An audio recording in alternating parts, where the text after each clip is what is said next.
matter. I can't wait to not have to say this disclaimer all of the time, particularly because I do like looking at your amazing faces. Oh, yeah. Okay, so the coastal plain, the penultimate geographic feature of the Arabian Peninsula. Penultimate is just a fancy way of saying second to last. It sounds way more epic, doesn't it? Now, the coastal plain is exactly what it sounds. It's on the coast of the Arabian Peninsula, so it's by the water. Primarily, when we talk about the coastal plain, we are referring to the west coast, so where it goes up by the Red Sea next to Africa. And this is going to be one of the few spots that actually gets rain on the Arabian Peninsula. It's not desert there. Hooray. I know it looks very deserty, but it's still, they get rain, so it's technically not a desert. And because they actually have rain there, this is where we're going to have people building tons of wells. We're going to have dams. We're going to have irrigation systems, everything to make it so that they can use that water to their best of ability. This is going to be one of the places that the majority of the food is grown in the Arabian Peninsula. So it is so important.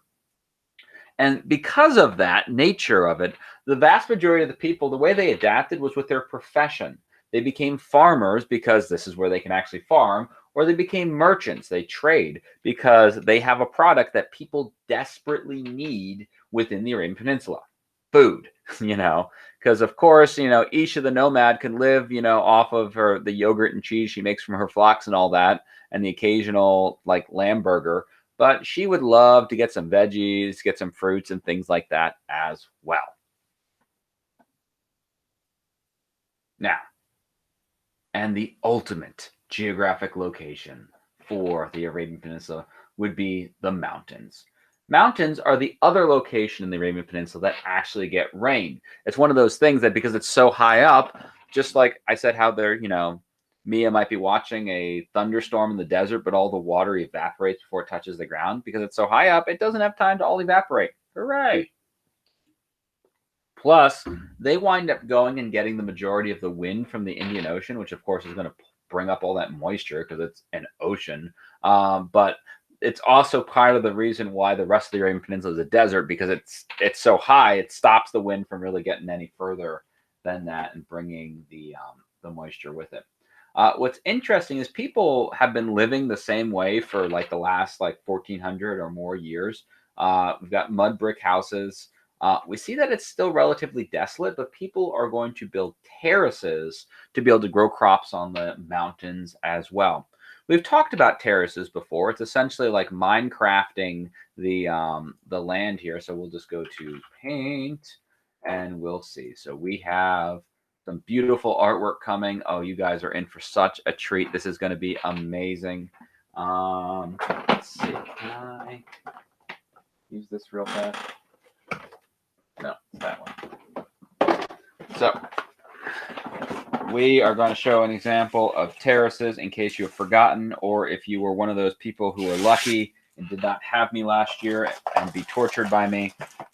So a terrace. We are going to have an amazing mountain range. These are going to be the most realistic mountains you've ever seen done on paper. You're going to say, Mr. Kenny, are you sure you did not just put a photograph on there? And no, this is all real Mr. Kenny talent right here. I know some of you can hardly wait. I apologize. I haven't taken this out of the bag. I had the other one, but Mrs. Kenny needed it to give because she is a student teacher. So here we go. My amazing Mount history. I know. Whoa. It's incredible. And of course, we have Miss Lou, who's living there. This is not drawn to scale. Miss Lou is not a giant. I'm having a hard time going and letting, yeah, there we go. Now we have a body. It won't let me give you a smile, Miss Lou. We'll pretend you're happy. So, Miss Lou lives on the mountains, and Miss Lou loves to be able to eat breakfast, lunch, and dinner. But she's sad because it rains and the rain goes all down the mountain. Poor Miss Lou. Poor Miss Lou. But then Celine, the light bulb goes on over her head. And I guess since light bulbs weren't invented yet, thanks, Sahil. Come on, try to break time. Aya comes up and says, hey, why don't we go make these flat parts on the mountains? And these flat parts are called terraces. And those terraces, then we can grow her beautiful cotton candy trees that we have here. And now Miss Lou, I kind of got a smile there, is very happy. I know, isn't that just, it's photorealistic. Like instantly, you know that's Celine. So that's the idea with terraces.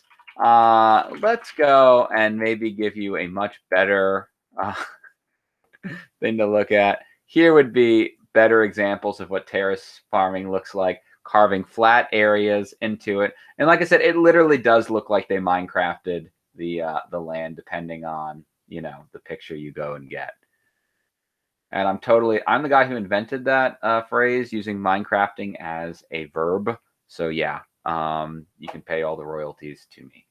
All right, so that is our Notaroonies for the day. I hope that was insightful and enjoying. I know it does look like Minecrafting. This looks like real life, and those pictures look like the Minecraft game. Completely, totally, yes. So I'm going to stop recording the lecture. We are going to